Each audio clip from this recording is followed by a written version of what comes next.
morning. It is November 10th, 2022, the 247th birthday of the Marine Corps.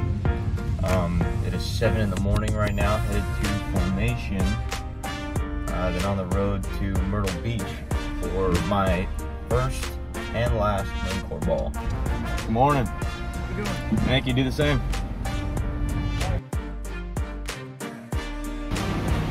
So we made it to Myrtle Beach. It is about 2:14 right now.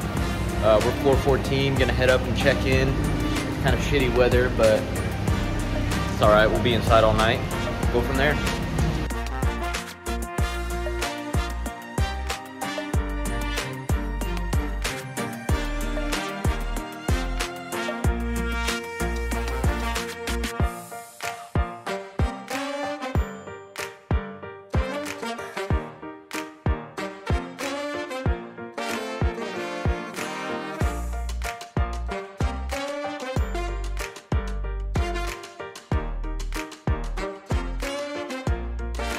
Well, it wouldn't be a vacay without going to Walmart. Had to go get some lashes for Anna, and then 3:09. Cocktail hour starts in 2 hours. Do a little pre-gaming in the room, and then we'll party our butts off.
Please find your seats as the ceremony is about to begin.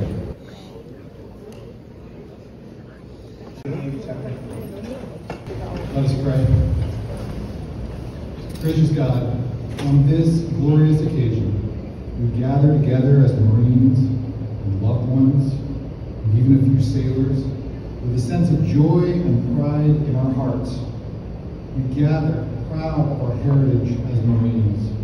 And lastly, may every Marine, sailor, and loved one enjoy this day and return home safely. In your strong and holy name we pray. Amen. Amen. The memory of our fallen comrades will be with us always. The Purple Heart Medal is displayed to reflect the shedding of blood and the ebb of life in battle. The identification tags blank, yet they could bear the name of any of us here tonight. Only a few Americans choose the dangerous and necessary work of fighting our nation's battles. Sound attention! Sound evidence call!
1775, a Corps of Marines was created by a resolution of the Continental Congress. Since that date, many thousand men have borne the name Marine. In memory of them, it is fitting that we who are Marines should commemorate the birthday of our Corps by calling to mind the glories of its long and illustrious history.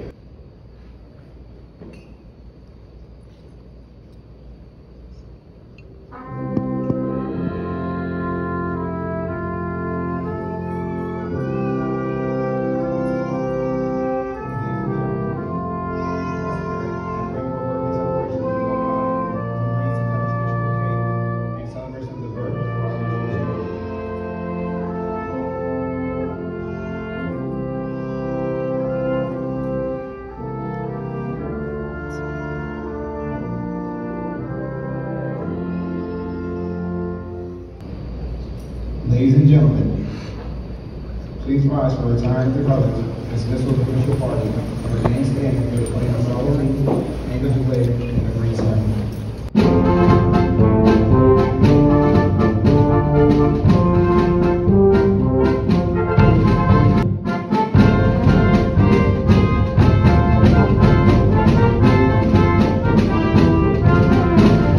Semper Fidelis means that if you are a foe before me, I will not quit until you fall.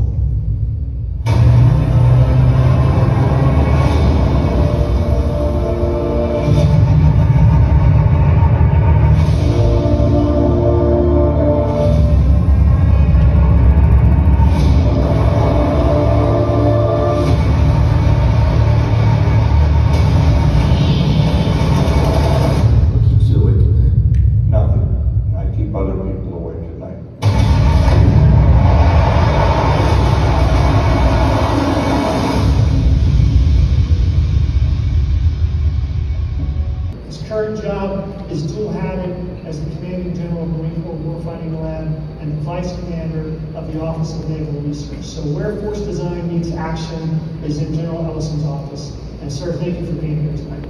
Can I get a quick radio check in the back? We're good? You can hear me okay? General! Semper Fidelis. Hey, good evening, everybody. And I will tell you, I'm just honored and humbled to be here. And what an exciting evening. Great job on the ceremony. First Sergeant, where did he go? He's already working again. Hey, First Sergeant Semper Fidelis. Did a great job. You know, I came down here with a speech plan and I decided to throw it out. So, Greg, if I become a runaway gun, break the belt and pull me off the floor here, and I really don't know why I threw it out, quite frankly. It could be because the last time that Colonel Gordon and I and Tara and Don were at a ball was 22 years ago. 22 years ago. It could be also because of how much I admire every commanding officer. I respect his moral courage, I respect his character, I respect his war-fighting prowess, and I respect his moral courage, and quite frankly, Gordo, I follow you. So maybe that's why I threw the speech out. Or, you know, yes, my daughter last night did select artillery as an MOS, and you know, it's been beating me up all day, but I'm awfully proud of her. Or maybe the fact that the last time I stood on this specific floor was 2010 as battalion commander for 2nd Battalion, 6th Marines. Yeah, it was a special night. But I'm telling you, I was going through my thought, and my heart was kind of hurting as I drove down here, because 18 of those men that were standing here on the floor that night and in seats like yours are no longer with us from our deployment that year. And 100 plus that were here that night are no longer the same physically. And all of us, in some ways, have been changed. So maybe I threw it out for them. And maybe I just threw it out because this time of year forces me to always remember who we are and where we came from. So the stories for the last 10 days have just been going through my mind of my 30 years in the United States Marine Corps. So I'd ask you to be patient with me tonight as I just passed you one story that's been on my mind, and a story, quite frankly, that I haven't talked about in a long, long time. But I'm going to do it tonight because I think it is what makes us who we are. And it's back in 2002, just to set this, or 2004, just to set the scene for it. I had just gotten back from my second deployment in Iraq with 1/7 First and then 7th Marines 2nd. And I had a guy that was working for me, a Marine captain named Alan Rao from Idaho, small town in Idaho, in the foothills. Alan was a former enlisted Marine. He was experienced. He was one of the toughest men I had ever met. And he worked for me as my assistant operations officer when I was the officer for 1/7.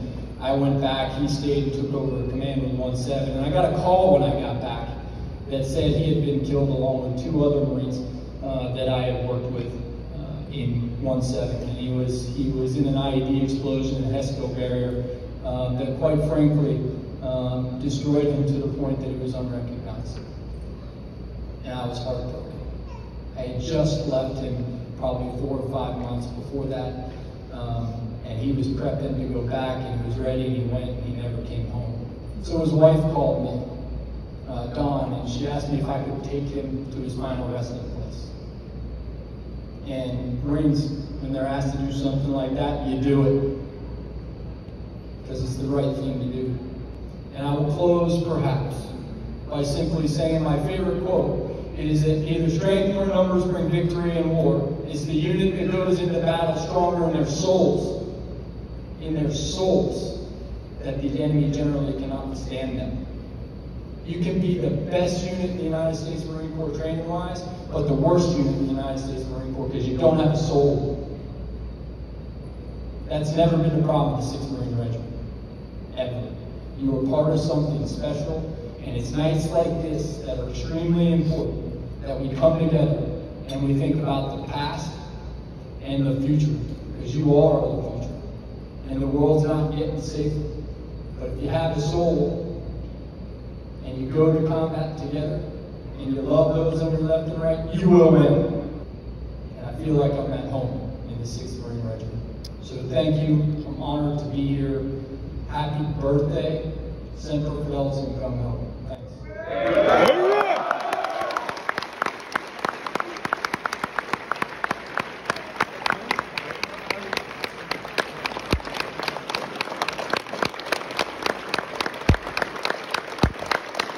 Ladies and gentlemen, this concludes our ceremony for the evening. The commanding officer, Colonel Gregory P. Gordon, and Sergeant Giovanni A. Lowe wishes you and your guests a happy 247th birthday. Semper Fidelis, and happy birthday, Marines.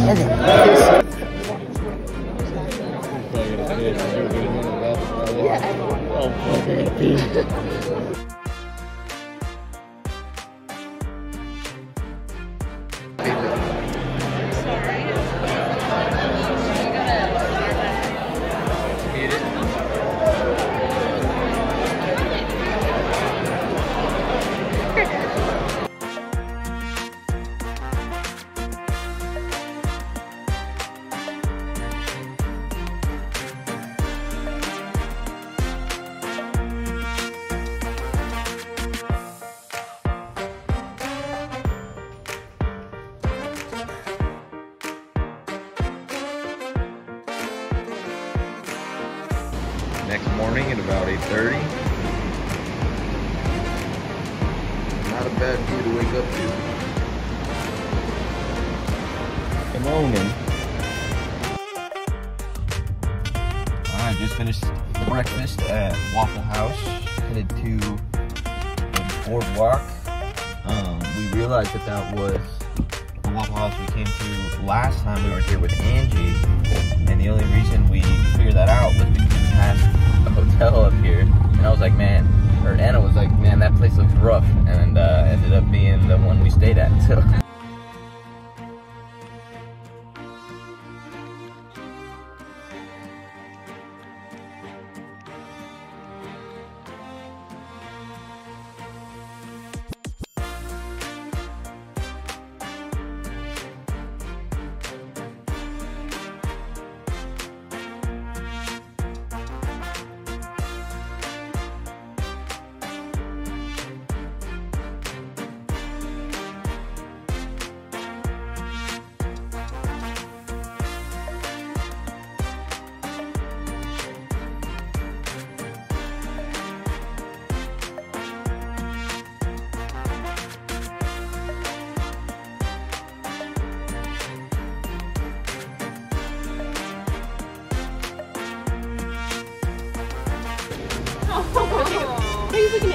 The other cheek soon.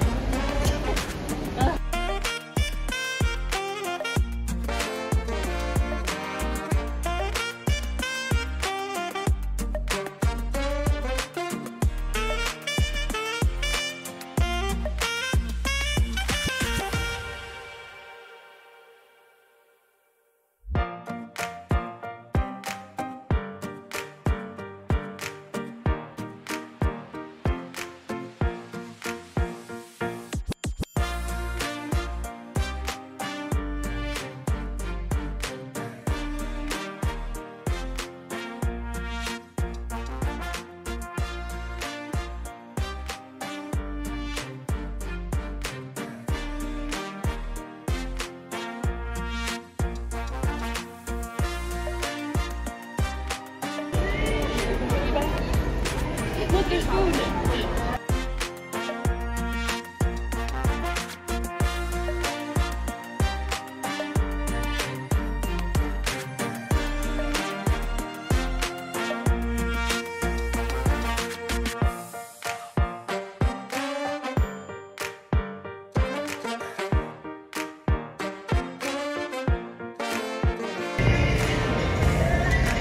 Okay, okay. That was my finger.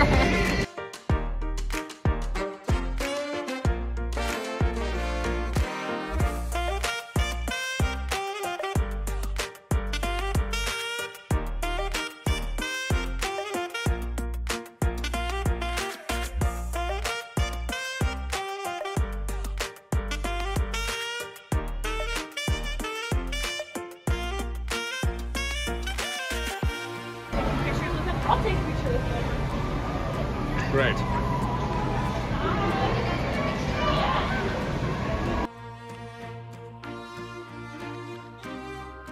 What a pretty sight to see. Just a artifact. You're making the most basic jellyfish. Shut your mouth, Sheila. Why don't you let me make my jelly rolls?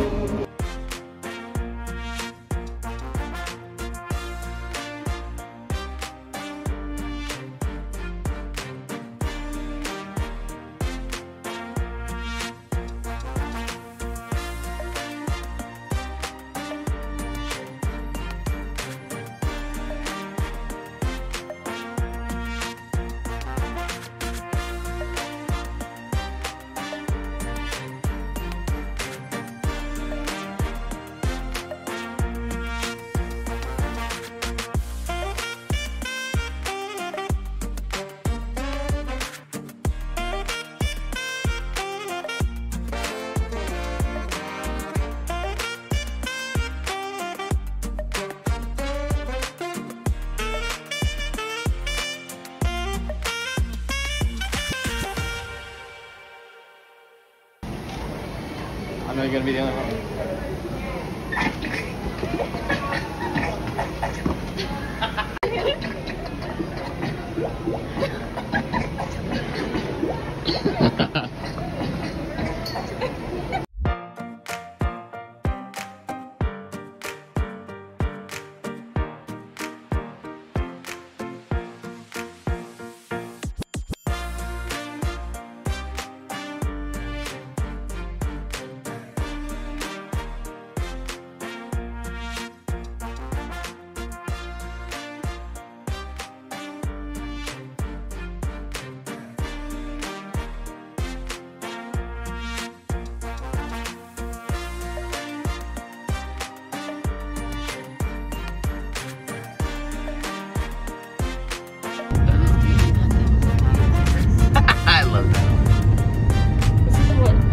Video.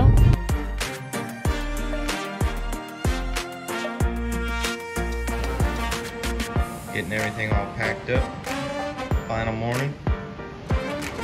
Gonna go get some Cinnabon for breakfast, and I think it's in the mall, so we'll probably just walk the mall for a bit. Had a great weekend. Well, on our way out of the condo, the Kia's battery died, so we had to wait for somebody to jump us. But we are successfully on the road on the way to the mall to get some Cinnabon before we head back to town.